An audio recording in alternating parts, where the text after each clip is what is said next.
With the double biceps, it is in the contractor legal requirement every single time we appear on camera. We are appearing on camera right now. The man to my left, but could be to your right. It depends on which side of the screen that you are looking at. It is the co-host, the co-founder, the co-breather of air, the co-wearer of clothes in this virtual room.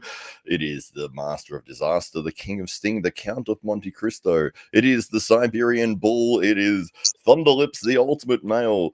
It is the winner of the Dave Stockbridge of the Year award, the illustrious award held by the illustrious man with the illustrious beard. It is your friend and mine. It is Dave and Dave Stockbridge. Welcome to the show. Thank you very much for that very warm welcome, Hollywood Matt Connelly. It is an absolute joy to be here, as always, on Arm Wrestling Tonight, your five night a week, half an hour dose of all things arm wrestling. And tonight, the man on screen is seated number 2 at the AWE Grand Prix 3, which is happening this Sunday. And he is going to be in his biggest, baddest shape ever. He is edging ever closer to 85 kilos. By the moment, he's setting PRs in the gym just in the last 24 hours. There's never been a bigger, stronger version of the man that we see on screen right now. Ladies and gentlemen, it is Josh Barker. You. How are we, guys? Did you just go you all for yourself? Yeah. Go me. So, Josh, there's no lies in that intro. Setting PBs, as you were mentioning off air, right up into the moment. I mean, usually our athletes are tapering off at this stage. They're nursing their arms into the tournament. They're making sure that there's no niggles. They're feeling good. They're feeling strong and not putting themselves at risk. But you, on the other hand, you're blasting away at the gym setting PRs. I mean, is this just because you're in your biggest, baddest shape, or is this usually how you prepare for a comp? Bit of everything. Yeah, biggest, baddest shape, and I didn't get me PRs yesterday, and these PRs needed to come around for this comp with the athletes that I'm versing. And so seated number 2, you would have heard that on the grapevine. There's been Hollywood Matt Connelly has been studiously looking at all the archive footage and trying to get his head around not just the historical results, but also the form that he's seen people in recently, and he's positioned you number 2 just and it was a very, very close call, just underneath Taryn. I think Taryn might have had the better of you in a few recent encounters that led to Hollywood Matt Connelly making that determination. But that's not, I mean, when we've seen you and Taryn on the table across from each other, there has been quite the discrepancy in weight. And I think this is very much the closest you've both been in weight in all the time that we've seen you guys competing against each other. Yeah, I think I've made it a war in the past. I've always managed to not make it one-sided, and I've always been down at the low 70s, him in the 80s. So I think he's got another thing coming, seeing me in the low 80s and him being in the 80s. And we were watching some of that footage from AWE 1, and where you did have the better of Taryn in the first couple of rounds, and then all of a sudden, you know, you dropped out of your normal pressing position, the winning strategy, and you decided to experiment a little bit there on the big stage. So and it looked like you were attempting a top roll against Taryn, and then with still some degree of success and still exercising some high degree of hand control, even with that top roll. But Taryn just sinking that hook in the end and falling in his lane, and eventually getting his way to victory. But my goodness, I mean, you really, I mean, to all eyes on that old archive footage, it seemed to be that you were in the dominant position after a couple of rounds. What was going on there? Did you just get cocky? Did you just feel that, okay, well, maybe I will just top roll my way through to victory here, or was it part of a strategy that you had coming into it, or did you just change your mind at the last minute at AWE 1? Well, as we know, Taryn is bloody goddamn strong, and his side pressure was off the first round. There was not much side pressure, so the press felt very comfortable. He started adding side pressure, and the press doesn't. If I don't feel like I can back my frame, it feels like a very dangerous move to go for when you don't have, like your frame behind you. So hence why I went for the top roll. His center control was too much. Okay, so I mean, it looked to some observers that you were just feeling very comfortable, and maybe just in the last moment decided to go with this strategy, and eventually surrendering the match, but after seemingly being in a very dominant position. So that's very interesting, and I guess you've had that opportunity to pull in supermatch formats against Taryn over recent times. Where do you see your advantages coming into this AWE Grand Prix 3 event? The 10 to 15% of power I've gained on most of my lifts. Yeah, the strength gain, the hand control, the size, the thickness. There's going to be another Josh coming to AWE 3. Wow. So, I mean, and I guess here, Taryn's competed more recently in the 90s, and even pushed towards 3 figures. So Taryn's actually depleting himself to get back to 85 kilos, although you would say it's more his natural weight. You, on the other hand, you're bulking up to that 85 kilos. And do you just feel that by being the guy that's bulking up here, you do have an advantage? Yeah, I feel like, my body's loving life with all the extra nutrition it's getting, and Taryn has to watch what he's eat. Yeah, and it's always worse coming down, I feel. I've never had to do it, but yeah, from what I've been told, cutting is horrible.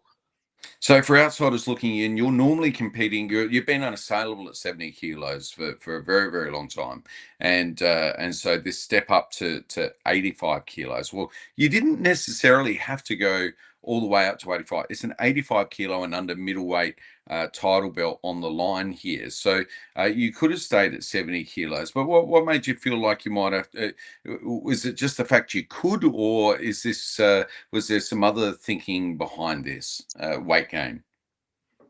Yeah, weight equals power in my personal opinion, and Okay. I just needed to eat. Yeah, even the odds, I think. Whether I make 85 or not is another story, but yeah, the chocolate milk is going down, and hopefully we get there. I was going to ask you that. What? Yeah, okay. What are you weighing at the moment? I just weighed myself before this, or 78.8. Okay. And So do you feel like there's some kilos still to come between now and Sunday? Yeah, I feel like I'll definitely be over 80, but I don't think I can get to 85 within 5 days. Okay. Oh, Okay. forget the whole thing then. Don't even bother coming. And now some might speculate that by putting on this extra 10 or so kilos that you might be losing some of that speed that you're very much known for off the line, that crushing press that seems to just come straight off the line. I think we're going to see, there we go. Just for those who haven't seen it, there's a classic example of a Josh Barker press. That's Tyson Bryce there is 155 kilos. Josh 70 kilos at that time. Yeah, So, I've lost in speed. So have you lost any speed, or is that something you've had to really focus on in order to maintain? I feel like I have lost speed, but I feel like my power gain is a lot more than the speed I've lost on a percentage wise. I just can't get as tight as I used to. There's a bit more frame and stuff. Is all of this inspiring you to maybe stay that little bit heavier? Do you think after this we might see you floating around more closer to the 80 kilo mark moving forward? If my body makes it a bit easier for me, yeah, I'd love to stay this weight. But I can't eat like this 24/7. Yeah.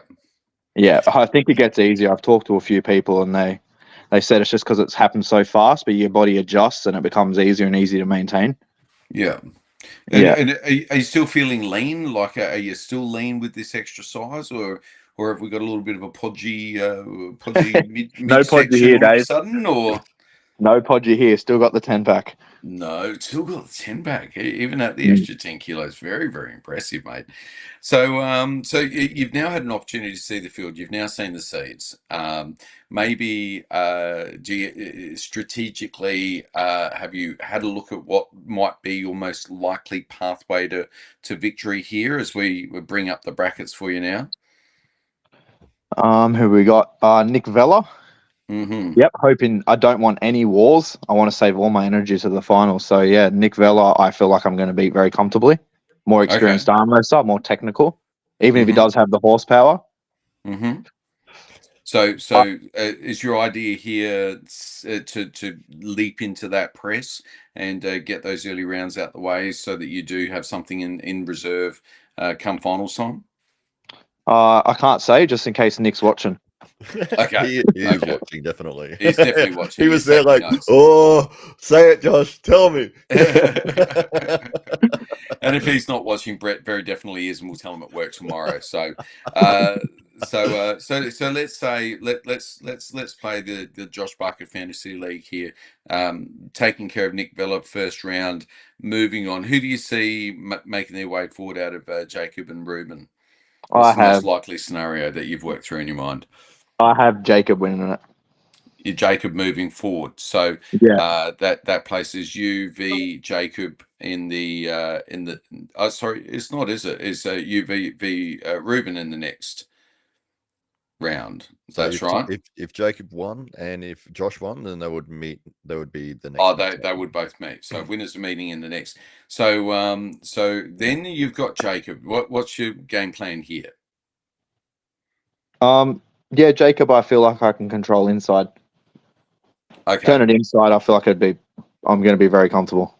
Leaping inside and taking that out, and the next step there, you'll find yourself so very fresh, one would hope, and coming up against. And who do you think's your most likely rival at this point?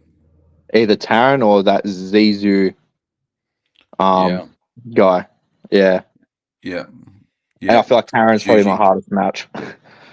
Yeah. Juju. So I guess Juju is quite the unknown quantity on this occasion, and so we a real X factor hangs over Juju. He's the number one out of Singapore.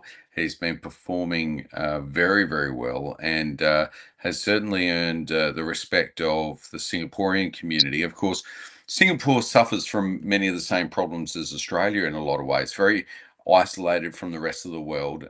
There's a much shallower pool of talent from which to draw upon. So it's hard to know whether number ones, number twos, number threes in Singapore are world class. But it would seem that Greg Yeo feels that Zhu definitely is world class and feels that he's a very, very strong chance of taking this whole thing out. So have you been able to do much homework on Zhu? Yeah, I've watched all his stuff on the internet, but he seems very versatile. He can pull he's not one-sided. Pulls everywhere. Yeah. And I guess in this tournament format, he might not have an opportunity to pull all of those cards necessarily, because it's really this first to pin, and the chance to win can slip away very, very quickly with just a couple of bad setups or bad starts, or even false starts, because the nerves are there, and so there's every chance. It's a long way to fly. He's carrying the flag for his nation here, and of course Greg Yeo is going to be watching, so he's going to be especially nervous. And so you might feel that there will be a lot of pressure on Zhu, who I believe steps onto a plane sometime in the next 24 hours and will be on his way to Australia for the event. So we wish him happy travels as well. So you really do see this as being a Josh Barker versus Taron Broad final. Yeah, I see one of the Aussies is taking it out. Okay, and in the final, if we might make that first to 15 and just see how that one goes. So it's first to pin all the way through, and then we'll just maybe change things up at the end. But if it is first to pin, where do you see that one going? Taron's obviously very, very strong in the hook, and one would imagine the longer it goes, the more it might benefit Taron. But you're so fast off the line that this type of tournament structure really seems to benefit an athlete of your quality. I also just saw a comment from him saying that his bicep strength's up 25%. So wow, yeah, I'm kind of hoping he's not good at maths. Okay, so I did get his measurements through today. So he's just hovering just slightly above 85 kilos as we speak. Not a lot. It'll be no problems for him getting down to the 85 for the event. But he is just sitting just a feather above.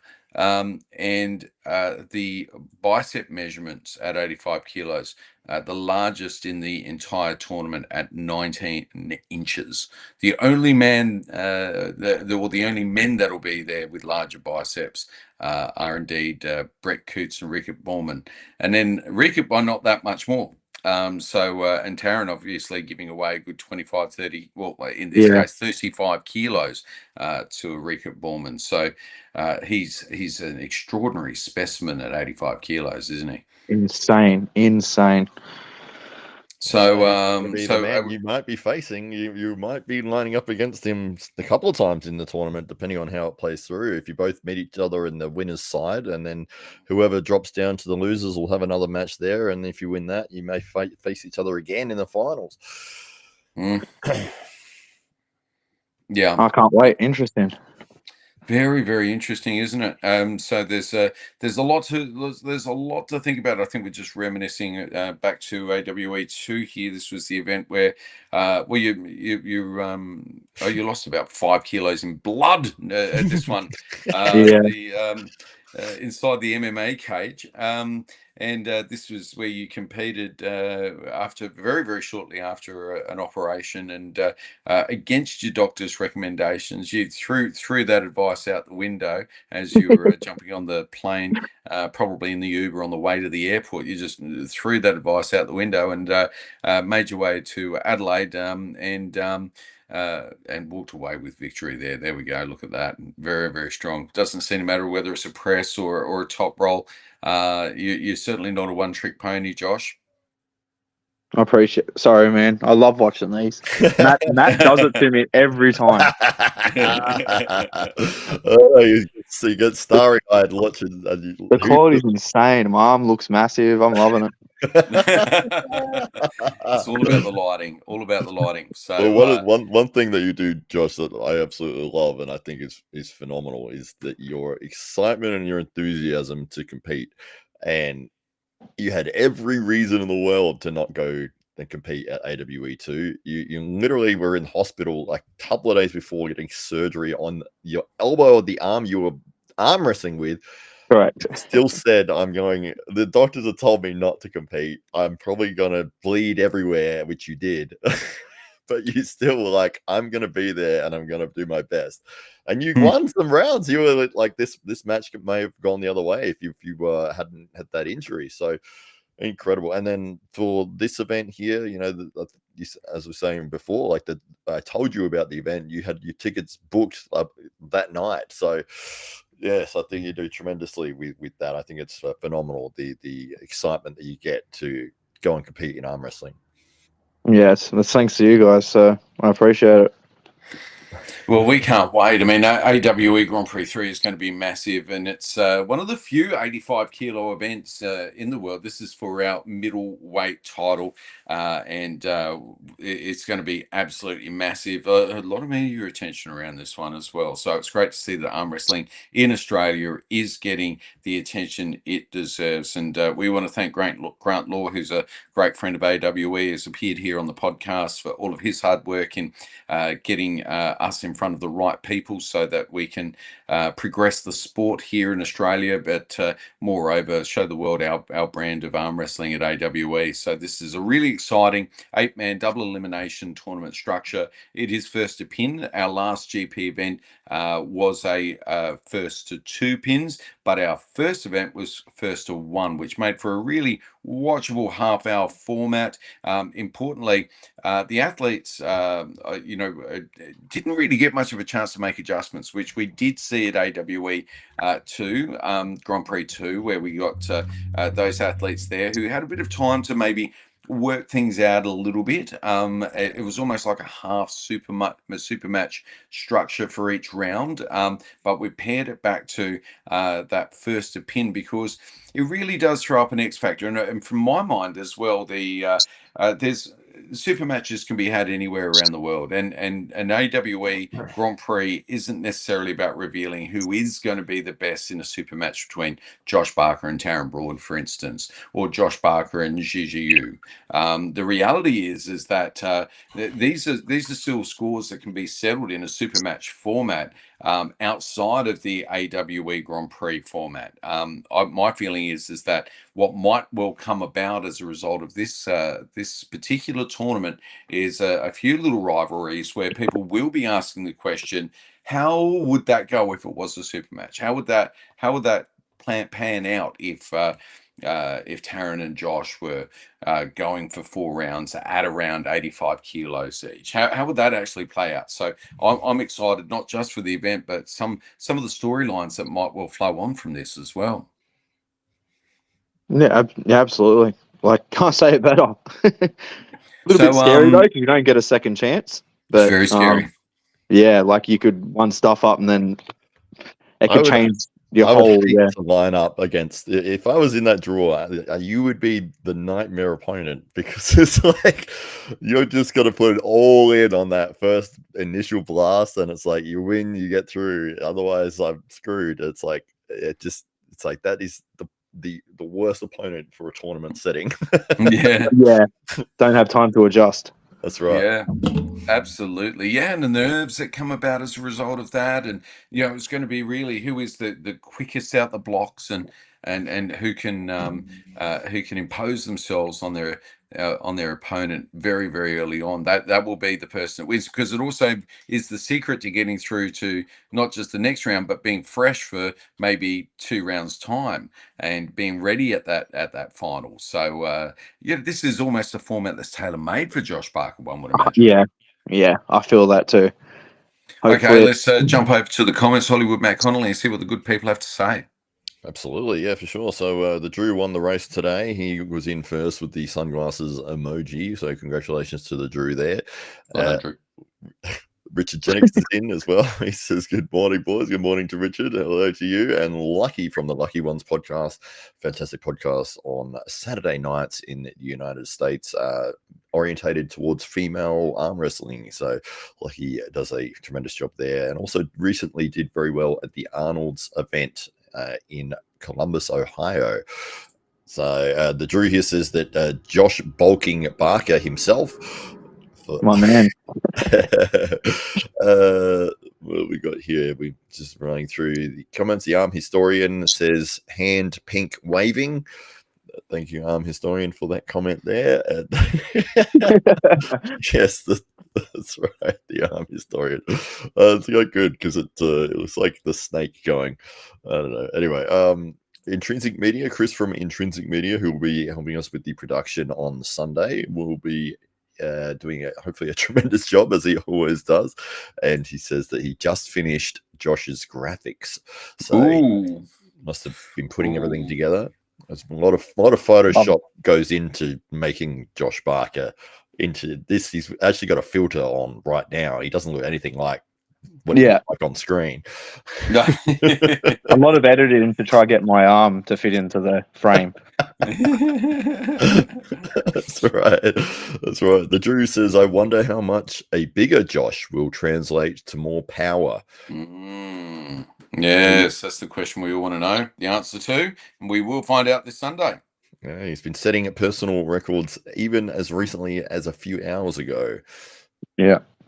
Taron Broad is in, the number 1 seed for the tournament. He says, "I didn't have to cut much. After I lost 10 kilos from tonsillitis in 10 days, I stayed lighter. I was 85.9 today, basically what I was against Adam." So there are very big tonsils. Is not just his biceps are big, but his tonsils weigh 10 kilos. How much can someone bulk back up though after? If you weighed an 85, you could get to I don't know how much you can gain within 24 hours. Well, yeah, with the weight cut, it depends. I mean, if he's on weight already, then he won't be. I've seen Ryan Bowen, he could go 86 and then be 98, 24 hours, 30 hours later. Yeah. If they're cutting water and fluids and everything and anything, cutting their hair, Why can't I gain that much weight that quick? That's because I mean, your body is, what is it, 70% water. So you could lose a lot of weight way in at, maybe you could get down to, if you're normally at 70, maybe you could get down to 68, 62, something like that. Step on the scale, and then you put all the water back in, and now you're back to 70 kilos. Local MMA athlete Joe Brown, who just competed a couple of weeks ago, he was walking around at about 95, 96 kilos. 24 hours before his weigh-in, he was 90 kilos. Woke up at 90 kilos. An hour later was at 88. Weighed in at 83 point something, 3.7. And then I chatted to him just before he was jumping into the cage, and it was about 95, 96 kilos again.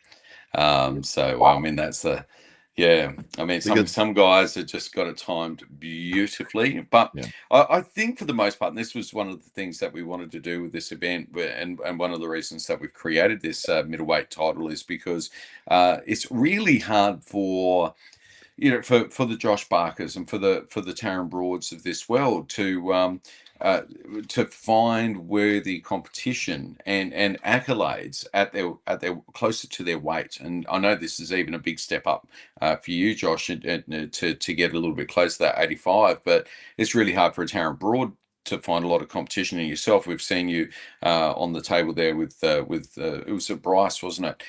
Who's 155 kilos, and that's the level of competitor that you need to seek out in order just to find somebody who is worthy to be on the table with you. They're almost always heavyweights and super heavyweights. And so the whole idea of this was really, okay, well, how can we shine a light on the middleweights, and how can we show the world what it is that we've got in this region, in the Asia Pacific region, that's at a world-class level. And we're really hoping to showcase some of that talent at AWE Grand Prix 3 this Sunday. Absolutely, yeah. The biggest weight differential that I've seen, Tito Ortiz weighed in at 93 kilos. That night he was 117. Wow! Like, isn't that that's like, if the other guy stayed about the same, that's his fight. Is that a fight? Is that an MMA fighter? Yeah. That's like a 20 kilo difference. Yes. Yeah. He had the photo of it on Instagram of him on the scale at 93, and then the scale, and it said, I don't know, 15 hours later or something. It was 117. I'm like, holy shit. Maybe you can have clauses where they can't gain, like, max, weight. Yeah. The issue around it with weight is that people are always going to try to manipulate the system, whatever system you put in place. And for the safety of the fighters, because they used to do weigh-ins on the day, but then guys would be so dehydrated and they'd go into a fight and get knocked out easier, or because they've got less fluid around their brain, they're more susceptible to brain damage. So the commission's like, look, no matter what we do, these guys keep dehydrating, trying to get an advantage, so we'll make it the day before, so at least that way they'll be able to rehydrate themselves. That was the idea of it. So it's like, okay, these guys are going to cheat no matter what, so let's just try to make it as safe as we can for them. But that system now just allows people to cheat even more effectively. They just get more of a recovery time. The only system I've seen in play and in place that is really effective is what they do with the one championship, and that is a dehydration test. And you have to get a dehydration test the 5 days leading up to the fight, and you cannot be dehydrated. So when you go to weigh in, they'll test you then, and if you're dehydrated, you cannot fight. So it stops weight cutting straight away. But everybody in that division now just moved up a weight class. And it's like you're still fighting the same people, but you're now fighting at your actual, you don't have to worry about cutting weight. So we can't let you go without a prediction with respect to Rickard Borman versus Brett Coots for the AWE left hand title. So now updates on Brett Coots. He's sitting at around that 110-ish mark. He was boldly claiming that he might edge closer to 117, 118. That was his ambition, but it seems that much like yourself, Josh, he's a hard gainer. He's been given it his all, and the body's at that point now where it's rejecting more than what it's taking in. So Brett has decided to ease up a little bit and give his digestive system a bit of a rest, and just make sure that he's fit, well, strong, and healthy, and ready for the day, rather than feeling just bloated and overfed. So we've got a 10% bigger version of Brett Coots than what we saw at GP2. Now Rika Borman had also claimed to be a little bit heavier than what it seems he's weighing in at. So he was talking about being around the 132 mark potentially for this event. But in looking at some of the weights that have been coming through today, Rika's sitting at around that 125 mark. So still 10 kilos is considerable, but there is a substantial difference there in the bicep size. So Brett Coots, 21 inches on the left arm, 21 inches, a full inch bigger than his right arm, just a matter of months ago at the end of October. So Brett Coots, I mean, we know he's stronger on left. He claims that his tricep is actually somewhat larger on his left side. So there is a little bit of dysmorphia there. There's a little bit of asymmetry going on there, but 21 inches on that left arm, and you just know that Brett really wants a victory here. He wants to prove to the world that he is the man on left hand in the Southern Hemisphere. So how do you see that one going down, Josh?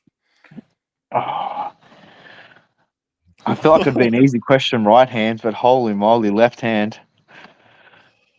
And Rickard's training his left now, isn't he? Sorry? Yeah, I believe so, yeah. Okay, yeah. Yeah, I think I'm going to go with Brett, man. Brett's left hand is bionic compared to his right. Okay. It's not the same. Okay, well, there you have it. Yeah. So I'm sure Ricketts listening in. He would love to hear that. So he'll see you on Sunday, by the way. He won't be shaking my hand now. He would shake it really hard.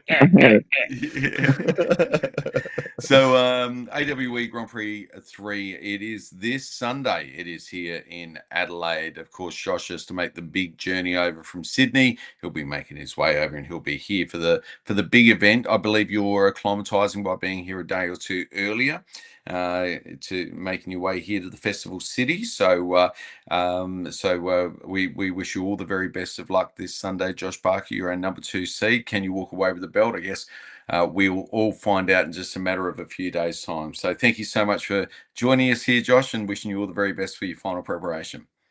Thank you so much for having me, guys. I appreciate it.